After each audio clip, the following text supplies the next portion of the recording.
Hey everyone, Kaikane Smith here. For today's topic, I'm going to briefly talk about teaching English abroad and what you need to do to get started. Let's start off with degrees and transcripts. Gather up all of your required documents. Passport, make sure it is valid and new. Bachelor's at a minimum. Associate's degrees do not count. And in most cases, 99.9%, you will not pass the work permit requirements in the country you plan on teaching to or moving to. There are ways around this, however, and I can tell you the details and the secrets, so do not worry, but you will have to get in touch with me personally for that. Next, proper clothing and kit. Do ensure that you are prepared for the seasons that the new country you plan on moving to for teaching has to offer. If you are moving to Japan, then you had better have 4 sets of kit for fall, winter, spring, and summer. Just like a fashion model, guys, it's the same thing, same case applies. If you're moving to Indonesia, then you should have smart casual summer wear for the whole year. Okay. Next, a perfect frame and state of mind. Do make sure that you are mentally prepared for where you are going. Culture shock will happen, and when it does, it can be a rather nerve-wracking experience. Trust me, been there, done that millions of times before. The average time of an individual adjusting to culture shock in a foreign land does vary, but it's usually around 6 months to a year, depending on where you are living, your financial situation, etc. For example, in Japan, one of the coolest places in the world, for a handsome man or beautiful woman to start a career in teaching, yet it comes with some rather twisted culture and experiences in the beginning of your journey. So keep that in mind, okay? All culture shock experiences usually last only for a short period of time, as I said before, 6 months to a year. Usually could be 3 months to 6 months for cool and open-minded individuals. All depends on the kind of person you are and your personality as well.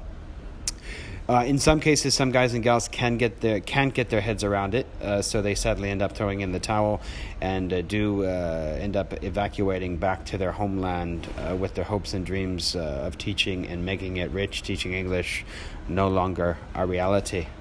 Another important point is willing to be away from your family, friends, or whatever. If you are closely dependent on your family and friends in your native land, then you might want to seriously consider relocating abroad to teach English. I've seen many individuals over the years throw in the towel simply because they are way too homesick and couldn't handle their separation from family and friends back home. Rest assured, for most people, they can easily adjust. If you are one of those who cannot, do try to get in touch with me and I can see what I can do for you. I can give you the best advice on how to handle your situation in any situation, so don't worry about that. My lines are always open, guys and gals. Don't forget that. And last but not least for this video, be willing to break it off with your lover. We all know very well that long-distance relationships are a thing of the past and just don't work anymore, especially nowadays. Plain and simple. If you think otherwise, then you had better contact me so I can give you the lowdown and principle logic of why they don't and never will. Don't make your partner suffer and wait for nothing. If you do, you are just being selfish and inconsiderate. Let them go and end it on a good note before you venture off into your amazing journey abroad, and always remain good friends.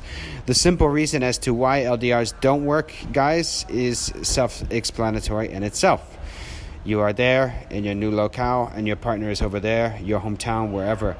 Stuff happens and feelings drift apart, and that's just the way it is. Enjoy your life in your new land and enjoy the many opportunities of wonderful relationships that await you, as well as with the amazing people wherever it is you are going to teach and make it rich teaching English.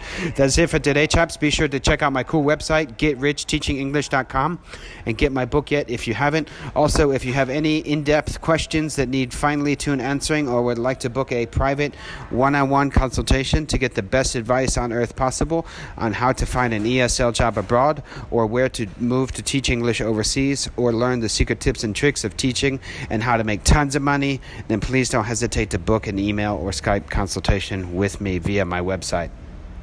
Sorry for the noise in the background. I'm just at McDonald's here in Tokyo. You lovely people have a lovely day, and stay tuned for more awesome videos. I've got thousands to put up, so stay tuned. Till next time, peace out and keep it real and stay focused.